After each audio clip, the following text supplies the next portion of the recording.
보수의 시선. 구독과 좋아요는 저에게 큰 힘이 됩니다.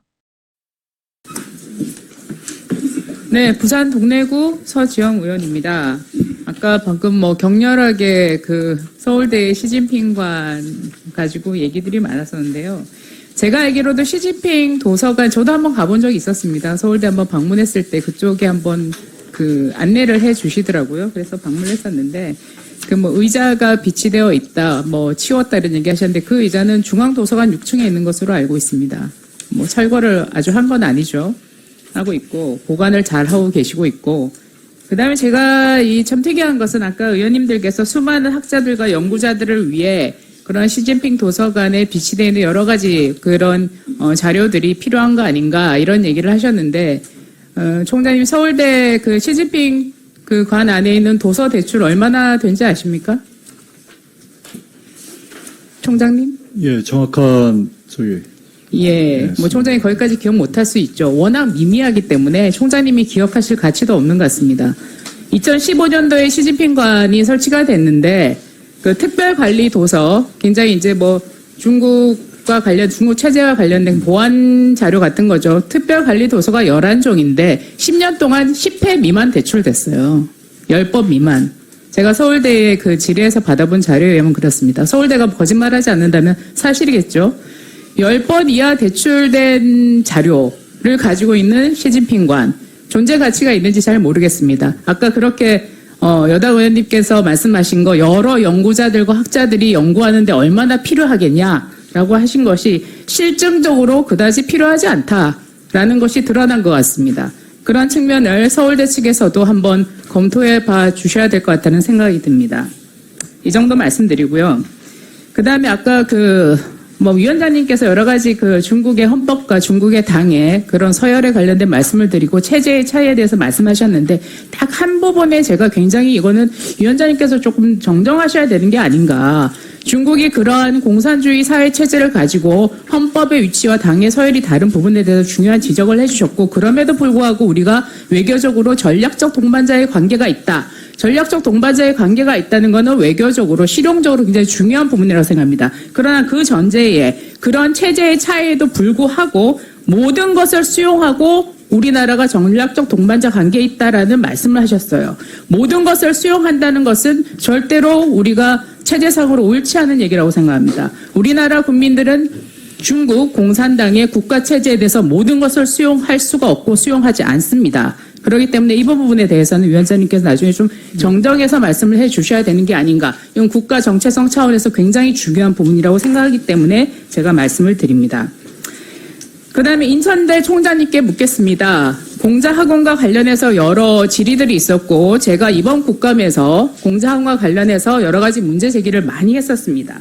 인천대에도 학교 부속기관으로 공자아카데미가 있는 것으로 알고 있습니다. 그런데 이 실상이 공자아카데미가 중국어 교육기관을 표방하지만 공자학원의 수업 교재를 통해서 중국 공산당의 역사, 중국 공산당의 정체성에 대해서 굉장히 간접적으로 굉장히 부드럽게 전파하고 있다는 것을 저는 지적을 하는 겁니다. 이미 2023년도에 사용된 교재에서는 이미 사회주의 독재자들인 역대 중국 주석들을 찬양하고 친근하게 표현하는 내용들이 교재에 들어가 있습니다. 총장님께서는 당연히 모르시겠죠. 자, 볼까요? 나의 겁없는 중국 출장 중국어. 역대 중국 주석, 마오쩌둥 등서핑의 명언이나 현재 중국 주석의 신년사 등은 늘 회자되기 때문에 상대가 못 알아들을 위험이 없다며 출장 시 비즈니스에 이런 것을 알고 얘기하는 게 유리하다. 이렇게 표현이 되어 있어요. 또 이런 표현이 있습니다. 시진핑 주석의 신년사 구절을 언급하면서 시진핑 주석을 친근하게 부르는 애칭이라고 시따따 이런 걸 소개하고 있습니다. 우리나라 지도자들에 대해서 얘기하는 게 아니에요. 그 다음에 중국 명문대학을 지칭하는 두 가지 개념을 소개하면서 98년 5월에 장쩌민 주석이 베이징대 100주년 기념식에 참석해 추진한 공산당의 985 공정, 이를 발전시킨 212 공정을 긍정적으로 기술하고 있습니다. 이런 교재들을 우리나라의 대학 부설 기관에서 활용하고 배워야 되겠습니까? 총장님 어떻게 생각하십니까? 예, 의원님께서 지적하신 교재는 2023년 국감에서 문제 제기가 됐었고요. 그 이후에 어떻게 하셨습니까? 어떤 조치를 하셨습니까? 예, 2024년부터는 사용하지 않는 것으로 알고 있습니다. 네. 지난번 제가 다른 그 대학 국감에서 지적했는데 맛있는 중국어 레벨 1 교재에 있었던 것도 제가 지적을 했습니다. 부도장성 비호환. 공상혁명을 얘기하고 혁명투사를 얘기하는 이런 표현들이 있어요. 중국어 교재에. 이거는 지금 유지하고 있습니까? 이 교재는? 이건 잘 모르시죠? 네, 잘 모르겠습니다. 네. 이런 교재들이 24년부터 25년까지 인천대 공자 아카데미 교재입니다. 그래서 제가 다시 한번 말씀드리지만 동북아 역사재단에서 열심히 조사하고 정리해가지고 검토해서 보고하면 뭐 하겠습니까? 교육부에서 하나도 신경 안 쓰고 있고 교육부에서는 그것에 대해 검토조차 하지 않고 있고 어떠한 조치 사항도 없으며 지금 각 대학들은 버젓이 모르면서 이런 교재들이 사용이 되고 있어요. 그리고 아까 어떤 분이 얘기하셨죠? 공자 아카데미에서 단오절인가? 우리나라의 풍습을 중국 전통의 풍습인 것처럼 단오절 행사를 하고 있습니다. 그것도 챙겨보십시오, 인천대에서. 자, 인천대 총장님, 중국에서 얼마 지원받고 있죠? 공자 아카데미 운영하는데. 1억 3천만 원 정도로 파악하고 있습니다. 지금까지 총 지원받은 액수는 얼마입니까? 한번 띄워주시죠. 예, 연평균 1억 원. 1억 3천이라고 얘기하셨죠? 지금까지 총 18억 4천만 원. 아까 조정원 의원께서도 얘기하셨지만 이 돈이 없어서 중국어 교육 못 시킨다는 게 말이 되겠습니까?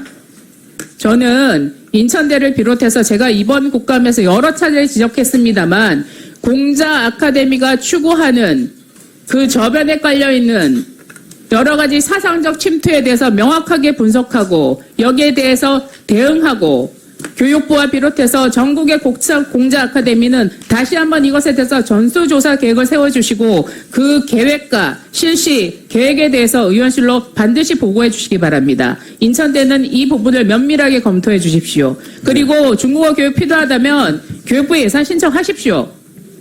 거기에 대해서 반대할 사람이 누가 있겠습니까? 네. 적절한 조치를 기다립니다. 특히 교육부 다시 한번 유념해 주십시오. 전수조사 반드시 해주시고 보고해 주십시오. 여러분의 생각을 댓글로 남겨주세요.